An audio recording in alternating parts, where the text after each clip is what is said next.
Eu posso dividir o outro.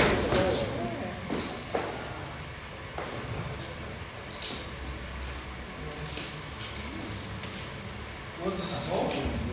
Tá bom, né? Eu acho que tá melhor. Tá melhor. Esse tá.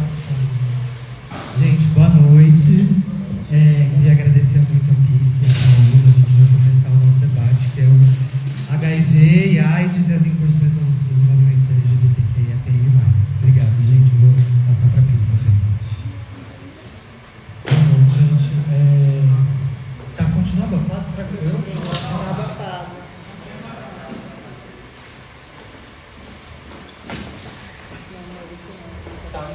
Só quando a gente fala, a gente não escuta. Assim, se eu falar, eu acho que eu tava abafando, falei? Nossa, isso que já é a terceira vez que eu tô aqui. Eu sou a Pisse, prazer, obrigado por terem ficado com essa conversa. A gente está aqui hoje com a Paola, que é uma amiga, uma referência também, faz um trabalho fantástico. Então a gente vai falar um pouco sobre ele, refletir um pouco também a partir do seu trabalho, sua trajetória, a relação, as intersecções entre HIV e o movimento LGBTQIA+, mas pensando sobretudo nas identidades trans, travestis. Vou ler a sua mini bio.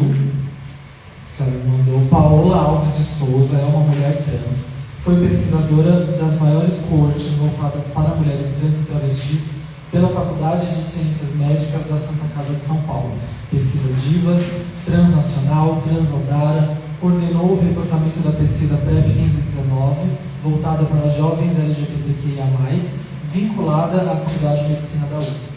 Esteve na fundação do programa Transcidadania, é pesquisadora do mapeamento trans da Baixada Santista, vinculada ao Unifesp e CRT-DST-AIDS.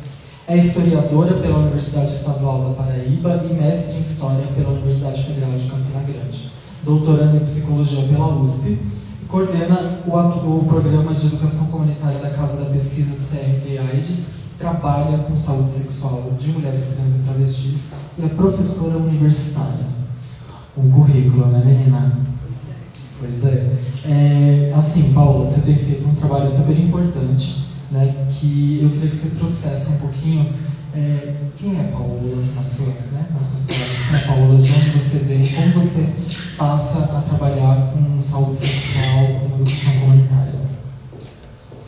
Oi, gente, boa noite. Vocês viram, né, que é um currículo boca de se fuder. Embora eles digam que não, embora eles tentem, né, a gente não se, deixar a gente não ser. Eu sou da Paraíba, né, como a Pisse falou. Eu vim para São Paulo por volta de 2013. Tive outras experiências não formais de trabalho, né, por conta da transfobia estrutural. E em 2015, com o nascedor do programa Transcidadania, que era coordenado por uma travesti, assim, no Larra, que hoje está lá em Brasília, né? Eu fui contratada, né, para trabalhar, para fazer ali a coordenação pedagógica do programa Transcidadania, já com mestrado. Essa foi a primeira experiência formal no trabalho. Até então, a minha transição é tardia, né? Eu transicionei, aquilo que eu entendo como transição para mim, né? Foi depois dos 26 anos. E aí eu já estava no mestrado, né? Já tinha essa trajetória pronta, vamos dizer assim, experimentando em outras experiências do sujeito, né? A partir disso que eu chamo de transição, né? De alterações físicas, de outras experiências, porque pensar a transexualidade também é pensar corpo, para a gente não desassociar disso, que às vezes a gente fica muito numa referência muito que não é palpável, sabe? Para mim, tem a ver com o corpo, porque este corpo, ele demarcou uma mudança, né? A partir do momento que eu me afirmei como trans, e que esse corpo foi lido como trans, é que veio, né, essa percepção do que a gente chama do fora, né? Do campo do fora, que é a sociedade. E em 2015, voltando, a minha fala é circular, tá, gente? Não consigo seguir uma linearidade, não, ela é bem circular. Então, em 2015, com o nascedor do programa Transcidadania, eu mais 2 psicólogos, 2 assistentes sociais, uma pedagoga e uma advogada, recebemos um documento chamado Programa Transcidadania, que foi lá por volta de 2015, né, com o prefeito Fernando Haddad, que foi um programa que estava dentro das metas de governo dele. Eu acho super importante a gente falar isso, porque agora parece, né, a gente pensa algumas coisas e muitas vezes a gente não, parece que nasceu assim, bum, foi um raio, né, mas não. Que na época do programa Transcidadania eu também estava me sentindo super vanguardista. Nossa, que vanguarda, olha o que a gente está fazendo, né? Olha que máximo. Só tinha Andréa de Maio, né, nos anos 80, tinha Brenda Lee nos anos 80, e a gente vai esquecendo, né, que a gente acha que sempre a gente está fazendo, mas só que a gente não inventa nada, né? A novidade não existe, né? Não existe novidade. A gente trabalha só com um acúmulo de tempo, né, e de experiências. Então, em 2015, a gente recebe esse documento, né? E aí a prefeitura fala, a coordenação de políticas LGBT, materializa esse programa que era o Transcidadania, um programa de inserção social que focava na educação para a elevação escolar de mulheres trans, travestis, homens trans, né? Não existia ainda o debate não binário, não era possível esse debate ainda, né? Não tinha esse recorte entre o programa Transcidadania. Naquele contexto, a Fabiola Tá, que ela era estagiária, né, da gente, ela fazia serviço social, estava estagiando, e ela pode lembrar bem disso. Tinha uma vigilância muito grande sobre os corpos, né? Porque a gente também se vigia muito. Porque quando eu falo assim, ser trans precisa e necessita também de um debate sobre corpo. A gente tem que falar de corpo quando fala de transexualidade. A gente é todo o corpo. Quando a gente fala de raça, a gente precisa falar também de corpo, né? Precisa. Então, para a questão da transexualidade, também é importante a gente falar de corpo. Lá em 2015, existia uma lista de pessoas candidatas a participar do programa Transcidadania. E a partir dessa lente viciada do olhar moderno do que é feminino e masculino, as pessoas que iam entrando no programa, que obviamente eram pessoas trans, para fazer a elevação escolar, elas funcionavam como uma polícia do gênero. Se algumas pessoas que a gente fazia inserção no programa não correspondessem, né, àqueles padrões de que aquelas pessoas ali estavam, elas começavam a questionar o nosso papel. Ué, mas vocês estão colocando viada aqui dentro? É um programa para mulheres trans e travesti. Então tinha essa frente dentro do programa também, não era só fazer a seleção das pessoas que iam ser inseridas, elevar a escolaridade, combater a transfobia nas escolas, porque existia todo um papel de sensibilização de escolas para que as pessoas fossem, né, matriculadas e pudessem ingressar na escola. Tinha todo esse, né, eu estou falando bem apressado, gente, porque já, né? Então tinha todo esse contexto.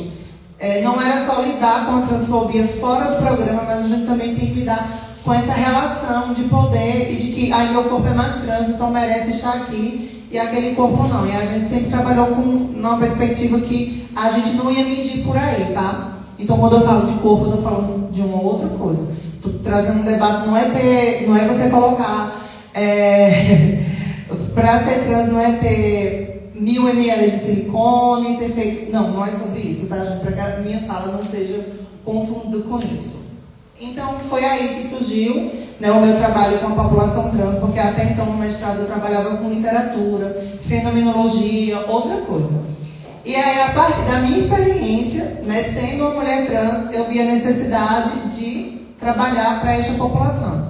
E lá no Transcidadania, a gente fazia uma coisa chamada PIA, né, que é um plano de atendimento individual. A gente ia vendo a questão da sorologia das pessoas trans. E era absurdamente muito discrepante as mulheres trans e os homens trans que se infectavam ou que viviam com HIV, né? E aí a gente começou a apresentar um interesse por esse campo dentro do programa. Era educação, mas não era só educação. Por isso é um programa, né? Tinha várias frentes. Educação, saúde, assistência, jurídico, enfim. São vidas que são despedaçadas, né, que todas as frentes precisavam ser reconectadas. Então, aí se inicia o meu trabalho com o campo da saúde integral das pessoas trans, porque não é inserir na escola, né, apenas, é ver todas integralmente, né, o sujeito. a saúde, a condição de moradia, enfim. Aí começa aí e depois eu vou para a pesquisa DIVAS, que é onde eu vou trabalhar de fato com prevenção, lá em 2016. Acho que foi isso que você perguntou, né? Como inicia o meu trabalho, o início do meu trabalho com prevenção. E aí a gente começa a fazer pesquisa DIVAS, depois pesquisa transnacional, depois Transodara, e aí eu saio desses estudos de coorte com mulheres trans e travesti. Eu sou convidada para coordenar um projeto chamado PrEP 1519, que era voltado para adolescentes de 15 a 19 anos. E aí foi que comecei a trabalhar com jovens e adolescentes.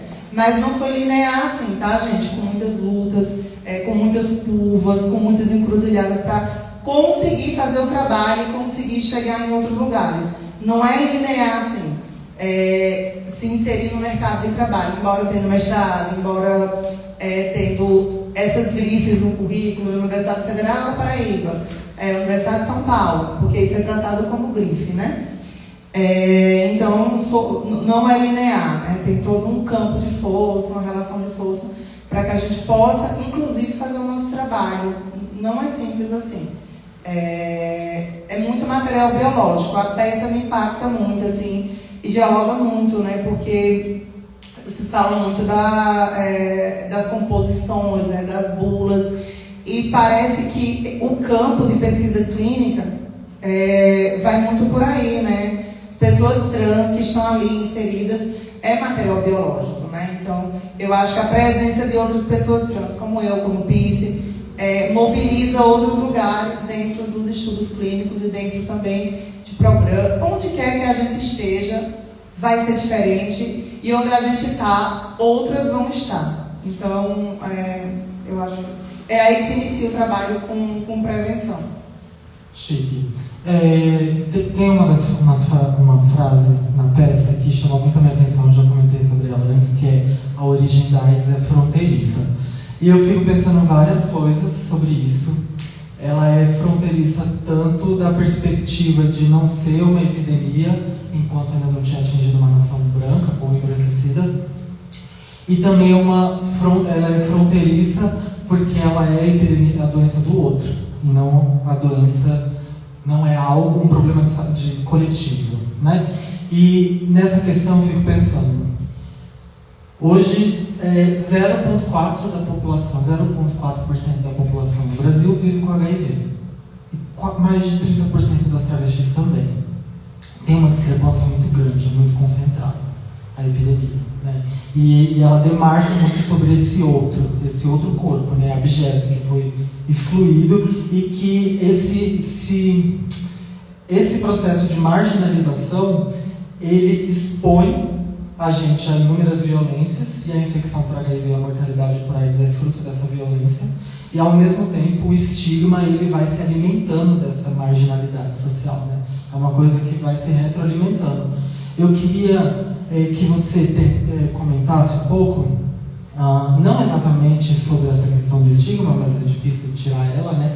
Mas comentasse sobre o impacto da epidemia de AIDS na construção da travestilidade enquanto um movimento, enquanto uma força política, né? Porque, e pensando na cidadanização, que também é dito na peça, né, que é essa construção da cidadania a partir de dinheiro que vem da AIDS.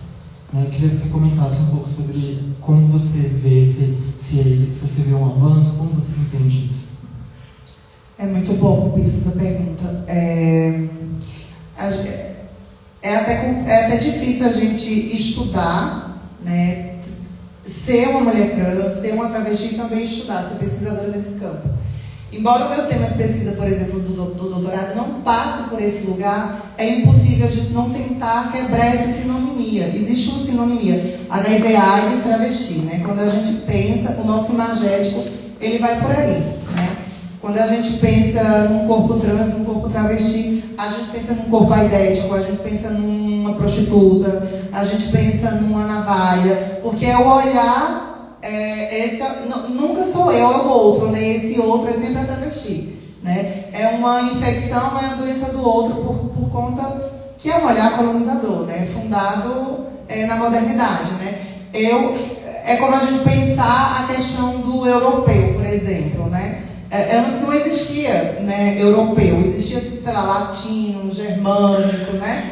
Então, essa coisa do saudável, né? O outro é doente e eu sou saudável. Mas esse outro, esse campo do outro, é sempre a travesti, é sempre a preta e nunca é o viado, dificilmente é o viado. Acho que é importante a gente trilhar por aí, né? Não é mesmo.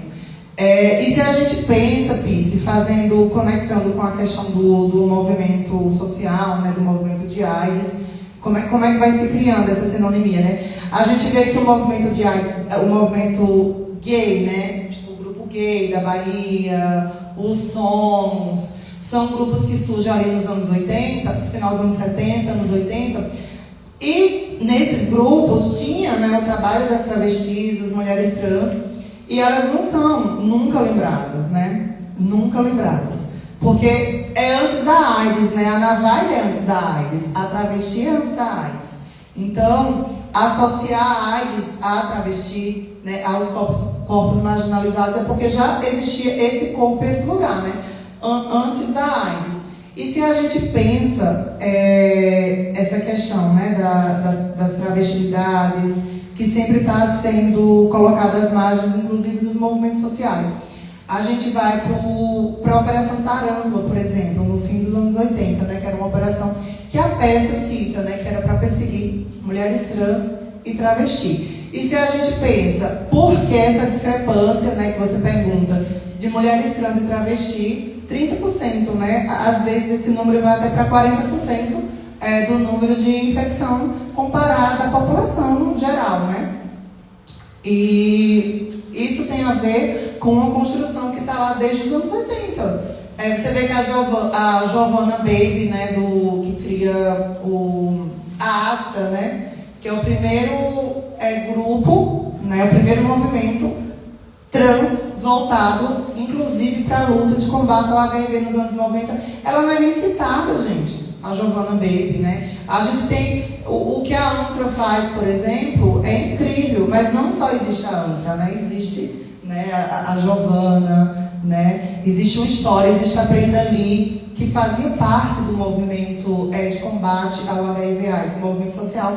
A Brenda Lee era uma militante. Então, assim, se a gente vai pensando o porquê essa discrepância, é um assassinato arquival, né? A gente tem que falar de um assassinato arquival, de um assassinato epistemológico. O que as travestis e mulheres trans estão construindo é de longa data. E, obviamente, se esse apagamento ele continua em curso, né, então ele vai para todo lado, para a questão da elevação escolar, para a questão do acesso. Basta ver, quando eu fui chamada para fazer a coordenação da educação comunitária, que é onde eu trabalho atualmente, foi uma encomenda. O Valdez, que é o PI, ele me chamou e disse, a gente gostaria que aqui tivesse mulheres trans e travestis, né? Naquele momento eu falei, então, com esse espaço, né, com o que a gente está oferecendo, com o que a gente está pensando em metodologia, não é possível, porque era só viado branco da Santa Cecília, Bela Vista, fazendo, né, PrEP ou participando dos estudos. E a gente tentou criar outro imagético, né, para aquele espaço onde a gente estava desenvolvendo alguns estudos, como Mosaica, depois Lena Capavi, e esse outro imagético foi pensar uma equipe e pensar a educação comunitária e a educação de pares como uma metodologia. Então a gente percebe que se a nossa presença tivesse no SUS, por exemplo, eu acho que, né, eu tenho certeza que também mudaria muita coisa, porque se você vê num campo de pesquisa clínica, né, num campo de uma educação comunitária, um estudo que tinha 2 mulheres trans, e depois que eu entro, né, enquanto uma força política, a gente tem 70 e poucas mulheres trans participando de estudos clínicos, sabe?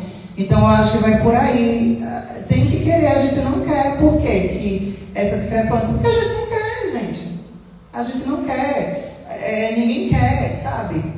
Não querem. Eles não querem que a gente se cuide, sabe? Eles querem alimentar essa vulnerabilidade, né?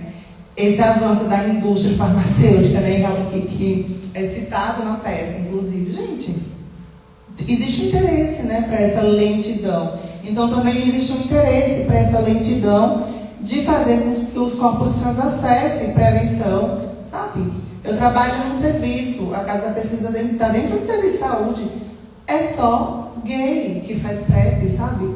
Não tem, né? Começa por várias questões que a gente já sabe, né, Pice? Que é coisa muito básica de nome, de pronome, do olhar. Eu estava até comentando, nossa, eu estou ficando tão doida que eu estava achando que alguém estava olhando torto para as meninas que a gente trouxe que faz parte do projeto para estar aqui hoje, assim. Porque é tanta loucura que a gente não consegue nem desenvolver o trabalho, gente. A gente pode ter doutorado, sei lá, ser bonita pra caramba, mas não consegue, porque é sempre o olhar do outro que vai dizer, você é idética. Porque é assim, né? Não é você é idética, você é travesti, você é o outro, né? Então, assim, o outro que precisa ser colonizado, o outro que precisa ser racionalizado nas práticas do nosso trabalho, né? A gente não consegue desenvolver. É isso, a gente não consegue. Embora a gente faça um trabalho que é excelente, ainda assim, porque é excelente, né? Ainda assim, a gente não consegue fazer como a gente queria, né? Porque eu acho que está aí, né? Eles não querem. Eu acho que é a manutenção, de fato, de uma vulnerabilidade, porque essa vulnerabilidade do outro, esse lugar de submissão, de imundície, eu tenho que fazer xixi na cara do outro, como diz o historiador do Muniz. O colonizador mija na cara do outro. Isso acontece, essa prática colonizadora, o europeu é muito gosto de nossa carada, eles fazem a mesma coisa, da mesma forma que eles na cara do indígena, faz na nossa cara, entendeu? Então, assim, a manutenção de tudo isso, alguém está se beneficiando, né? Esse alguém não é a gente, né? Ô, Paula, você trabalha em educação comunitária também, né? Você sente que, tipo, às vezes o sistema de saúde tem uma dificuldade muito grande de incorporar pessoas trans, né? De desenvolver um cuidado para pessoas trans. Talvez, como você pensa a pesquisa clínica nesse lugar, assim, sabe? De talvez suprir uma lacuna dentro do serviço de saúde. Você pensa que isso é possível e que dá para ampliar o cuidado por uma outra via? Eu penso que não é possível dar conta dessa lacuna. Não é possível. Eu acho que a gente incomoda muito dentro de um serviço de saúde, inclusive, porque ali, né, a estratégia inclusive, o nosso trabalho. A nossa equipe, ela foi pensada, né? Eu quero travesti, eu quero pretos, eu quero homem trans aqui. Então, eu acho que tem uma razão ali metodológica para que funcione aquilo, né? Isso não é replicado. Eu acho pelo contrário, a dinâmica ali, né, um serviço de saúde e uma educação comunitária dentro de um espaço clínico, desenvolvendo remédios, vacinas, que depois aquele serviço maior, que é o SUS, vai aplicar, né, e de fato aquilo ali vai ser uma política pública, sei lá, né, o HPTN, né, 083, que foi um estudo de PrEP, né, agora vai ser uma política pública, né, tá para ser. Inclusive a gente iniciou o estudo que é o IMPREP, né, que é para ver como é que isso vai ser feito no SUS. Então tem um estudo para ver como é que a gente faz no SUS. Gente, mandando esse povo embora, sabe? Transfóbicos, que não sabe o básico, que sabe o básico, mas só que não operacionaliza.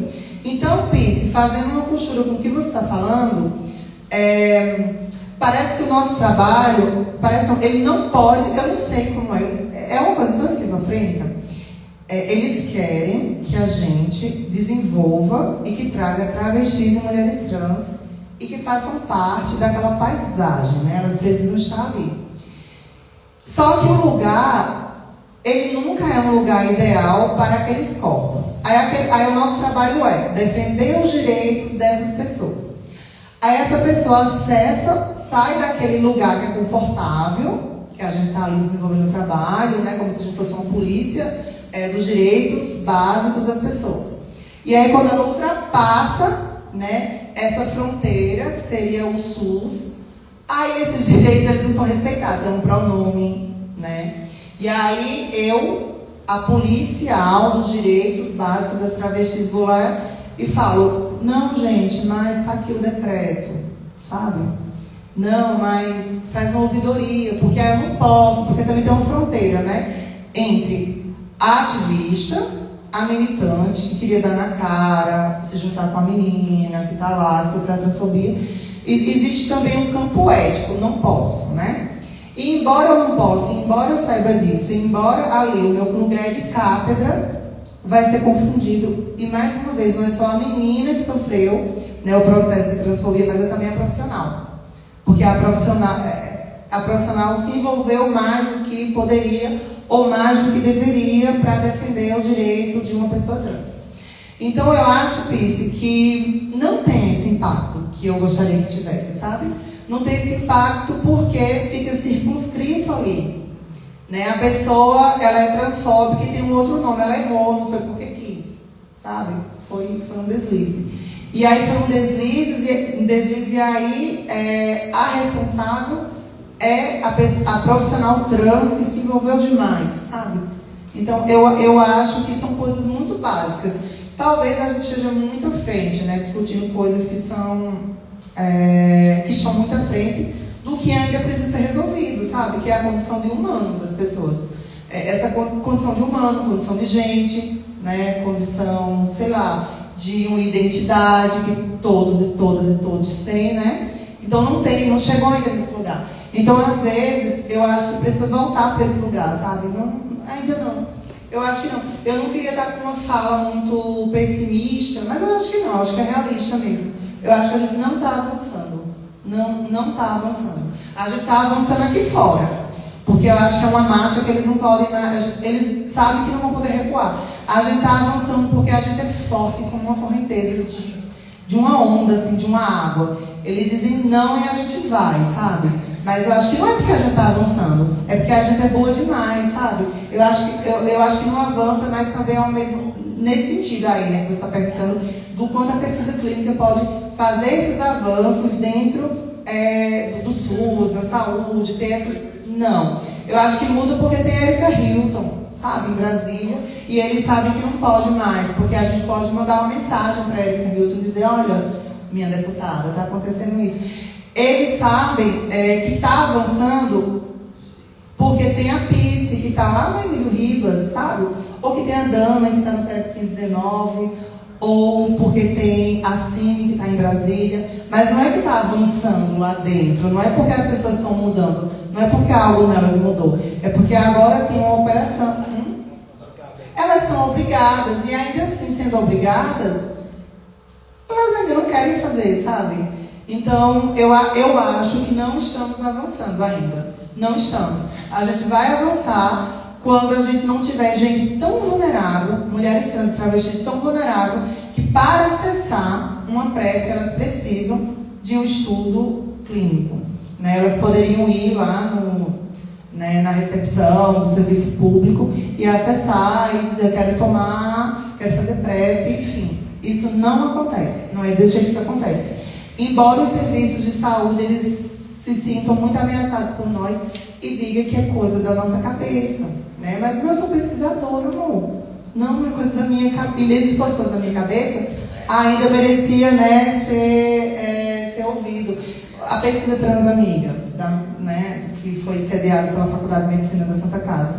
A pesquisa Transamigas já dizia, gente, tinha uma metodologia de navegadora de pares, né, que uma pessoa só conseguia fazer a adesão do tratamento ao HIV se uma mulher trans ou travesti tivesse um passo, tivesse outro trans ou travesti que levasse ela até o serviço de saúde, que fizesse todo esse processo que deveria ser natural. Então, se existe uma pesquisa que tenta viabilizar esse tipo de atividade que deveria já estar incorporada, ser natural, assim como é para os viados brancos, então a gente não está avançando. O estudo Transamiga já, né, aponta que não. Aí depois vem o estudo Manas por Manas recente, que também aponta que não. Porque se não tiver um par, se não tiver uma policial, né, então não vai rolar, sabe? Deixa eu perguntar uma coisa. A gente despatologizou as identidades trans em 2018, 2019, né? E elas saem dos manuais psiquiátricos e tal.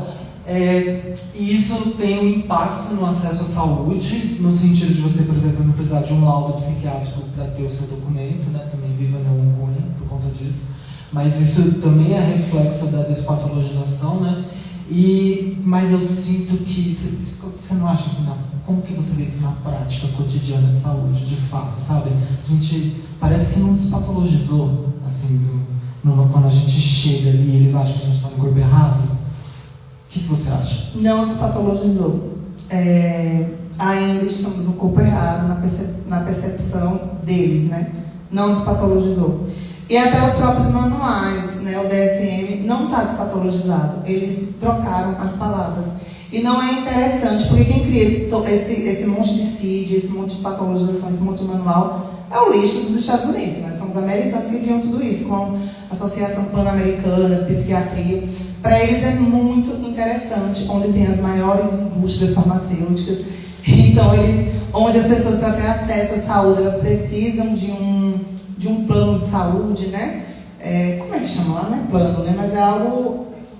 Não é o Obamacare. O Obamacare é mais acessível. Uhum. É plano de saúde. Eles precisam, né, ter um plano, porque não tem um SUS. Então, a psiquiatria, ela ganha muito na patologização dos corpos trans. Então, com a pressão global pela despatologização, com os estudos do Michel Foucault, né, que também é muito importante a gente pensar nisso, né, a gente vai entendendo que existe uma pressão de mudar o discurso nos manuais, muda o discurso, mas no fim a pessoa vai ter que passar com o psiquiatra, é o olhar do outro, né? A autodeclaração ela não é o suficiente, a despatologização ela não ocorreu, porque se eu quero fazer uma neovagina, eu não consigo, porque eu ainda tenho que fazer terapia compulsiva, o outro, o colonizador, o racional ainda vai ter que dizer que eu sou trans e que eu preciso, porque eu sozinho. Tem certeza que tem calma você? Não. O médico falou. Então existe tudo isso, né? Mas só que existe também as estratégias, porque quando o médico pergunta, você tem certeza que você quer uma buceta? Você tem que... Aí ele pergunta, eu acho que é a Helena Vieira que fala isso. E as meninas ali, né, que tem as estratégias também, que a gente está falando só dos colonizadores, a gente está falando das nossas estratégias, né, do quanto a gente pode burlar isso. E aí, ali na recepção, elas dizem assim, olha, se tu disser para o médico que tu quer ser advogada, ou que tu quer ser pesquisadora, ele vai dizer que tu não vai fazer a buceta, que isso aí é uma vontade masculina, é um desejo masculino. Tu tem que dizer que tu fazer tapioca com tua mãe, né, que tu, sei lá, gosta de varrer a casa, que tu quer engravidar, e aí sim tu vai ter, porque existe a colonização, mas existe também o poder, o nosso poder, né, porque a gente está aqui hoje com esse microfone aqui, falando de vocês cisgêneras, nos ouvindo, né, a louca, não foi a troco de nada, é uma relação aí de força, de tensionamento, de estratégias. A gente não chegou aqui também sem usar, né, essas facetas, porque a gente está falando muito da patologização, DSM, né, da Associação Pan-Americana de Psiquiatria, como eu falei, mas existem os nossos corpos insurgentes também fazendo envergadura, fazendo dobra, por isso que a Erika é deputada federal, né, gente? É isso, não é porque é sobre isso. Então, respondendo a tua pergunta, não despatologizou, e é muito assim, fica muito claro, você estudando aqueles manuais e lendo o manual, os mais antigos e os mais atuais, dá ódio, porque não muda, gente. Assim, eles mudam as palavras e dizem, pronto, respondemos ao que vocês queriam aqui. Incongruente, sabe? O que é incongruente, né? Então é isso, não despatologizou, gente. A gente ainda percebe. E não despatologizou por quê? Se eu chego, se eu estou fazendo meu trabalho, para eu ser ouvida, às vezes precisa do Vinícius, entendeu? Que ocupa a mesma função que eu, coordenador de educação comunitária, só que ele não tem nem mestrado nem doutorado, entendeu? E ele é branco, e ele é gay, então já deveria ser ouvido, né? Pelo amor de Deus. Mas ele, né, quem É isso. Vão ouvir o Vinícius, precisa do Vinícius, porque a Paola, falando desses lugares, tendo trabalhado em 1 milhão de coortes para mulheres trans travesti, tendo aplicado 1000 inquéritos, né? Desenvolvido metodologias. Não. Ela é trans. Então, o olhar dela ele vai ser conduzido sempre, né? Por uma emoção, por outra razão, entendeu? Então tem que chamar. E não é Vini, não é sobre ele, né, mãezinha? Entende? É um bichinho, é algo maior. Então, é isso. Pense, não despatologizou e está longe de despatologizar. Catástrofe. É uma canseira, né? Mas se a gente der uma facada no cisgênero, aí a gente tem que responder, gente. Né? A gente vai presa. Se a gente é louca, a gente não poderia ser preso, não é verdade? Então eu fico assim, eles que são congruentes, tá? Porque